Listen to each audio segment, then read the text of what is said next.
Macmillan Audio presents Les Parisiennes, How the Women of Paris Lived, Loved, and Died Under Nazi Occupation, by Anne Sebba. Read for you by Polly Stone. Prologue. Les Parisiennes. Paris, mid-July 2015, and the city is swelteringly hot. By the 19th of July, thunder is in the air. I am sitting on a temporary stage, waiting for the rain, enraptured by an unremarkable woman in her late 80s telling a most remarkable story. Annette Kreiser is one of the few surviving victims of the most notorious roundup in French 20th century history. In July 1942, when she was 12, she and her mother and sister were arrested by French police and taken in buses to a Paris sports stadium, the Vélodrome d'Hiver, along with 13,000 others, including more than 4,000 children. After 3 days of being held in disgusting conditions, with almost nothing to eat or drink, and with totally inadequate sanitary facilities, they were crammed into cattle cars and taken to another camp, Pithiviers, 50 miles south of the capital. This was just a little better, as they slept on straw-filled bunks and were given some meager rations. But 2 weeks later, the girl's mother was taken away, and they never saw her again.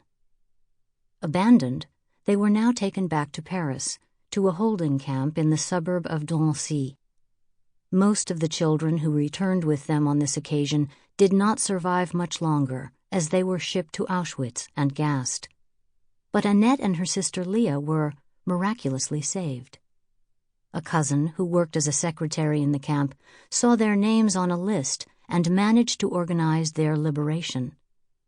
They spent the next 3 years in hiding, but at the end of the war they were reunited with their father, who had been a prisoner of war working on a German farm in the Ardennes.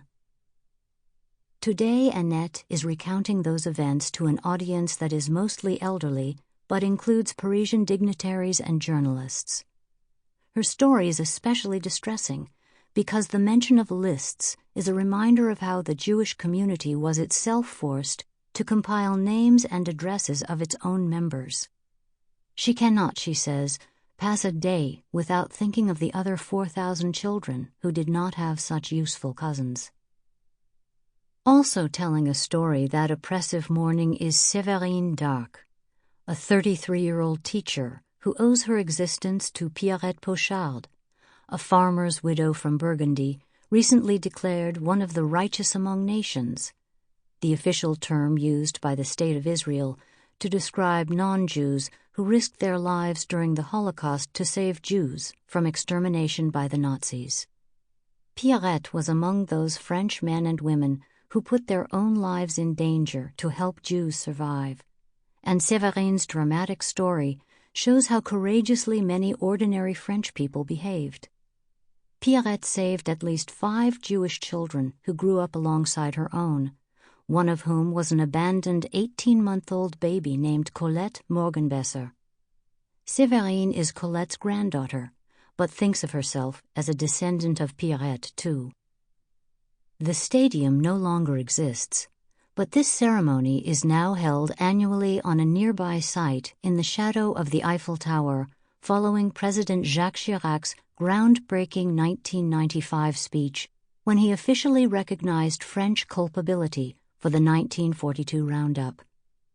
The Vichy government, then headed by Pierre Laval, agreed to help the Nazi occupiers by delivering up thousands of foreign Jews and their children born in France who were therefore French.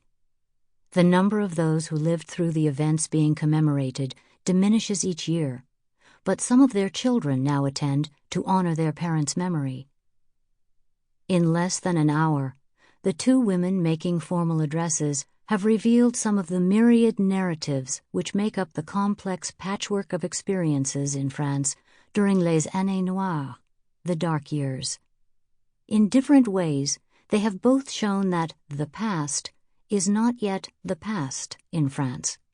Above all, they demonstrate how harshly the burden of decision so often fell on women, usually mothers.